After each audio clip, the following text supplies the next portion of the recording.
तो बहुत बहुत स्वागत है दोस्तों आपके अपने यूट्यूब चैनल क्रैक मिशन 01 पे। तो आज हम पढ़ेंगे दोस्तों 7वें नंबर यानी लाभ और हानि के वीडियो पे। तो चलिए दोस्तों क्वेश्चन से सोल्व करते हैं। तो क्वेश्चन है दोस्तों जैसा, एक व्यक्ति दो वस्तुओं में से पहली को दोस्तों 20% हानि पर तथा दूसरे को 60% लाभ पर बेचता है यदि दोनों वस्तु का विक्रय मूल्य समान है। जी हाँ दोस्तों, जो कि क्वेश्चन में दिया हुआ है, दोनों वस्तु का एसपी समान हो तथा उनके क्रय मूल्य में 3200 रुपये का अंतर हो, यानी कॉस्ट प्राइस में दोस्तों 3200 का अंतर हो, तो प्रत्येक वस्तु का विक्रय ज्ञात करें। तो सबसे पहले दोस्तों ये आपको क्वेश्चन में दिया हुआ है 20% हानि और 60% लाभ। तो 20% हानि का मतलब हुआ दोस्तों 1/5, जो कि आपको 5 रुपये सीपी पर 1 रुपये का लॉस हुआ है। वहीं दोस्तों 60% प्रॉफिट यानी 5 रुपये सीपी पर दोस्तों 3 रुपये का लाभ हुआ है। तो आइए दोस्तों आप इक्वेशन से सोल्व करते हैं। तो जैसा दोस्तों दिया हुआ है सीपी यानी सीपी दिया हुआ है दोस्तों, जैसे 5 रुपये में कोई सामान एथी किया है, ठीक है दोस्तों, तो उसको 3 रुपये प्रॉफिट हुआ था, उसका एसपी कितना हो जाएगा दोस्तों 8। वहीं दोस्तों सेकेंड वस्तु का अगर किसी वस्तु को अगर 5 रुपये में खरीदा था तो उसको 1 रुपये का दोस्तों लॉस हो रहा है, तो वो खरीदा कितना होगा दोस्तों, तो 4 रुपये में। तो ये आपको हो गया एसपी का, ठीक है दोस्तों। तो अब इस तरह दोस्तों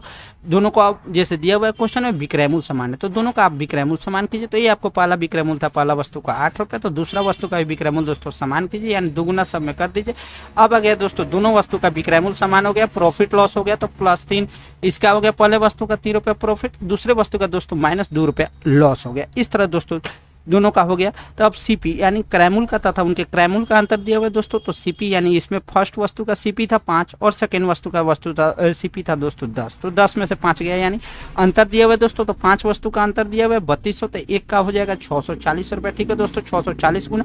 उसी तरह दोस्तों अब पूछ रहा है प्रत्येक वस्तु का, तो प्रत्येक वस्तु यानी दोनों वस्तु विक्रय मूल्य समान है, तो प्रत्येक वस्तु पहला वस्तु का भी दोस्तों विक्रय मूल्य 8 है, दूसरे वस्तु का भी विक्रय मूल्य 8 है।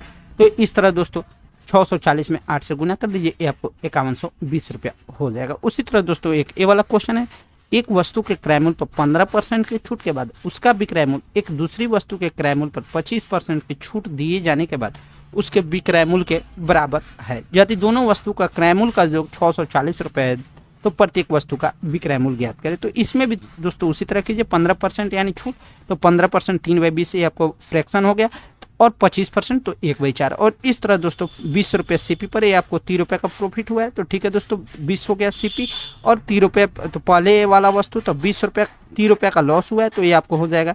तो माने दोस्तों कोई वस्तु अगर 20 रुपये में खरीदा है, 3 रुपये का लॉस है, तो वो संख्या दोस्तों कितना में बेचा होगा, तो 17 रुपये में बेचा होगा। और इस तरह दोस्तों आप क्वेश्चन को सोल्व कर सकते हैं, जिसका आंसर आएगा दोस्तों 255 रुपये। तो कैसा लगा दोस्तों वीडियो? अगर वीडियो अच्छा लगे तो वीडियो को लाइक करना ना भूलें।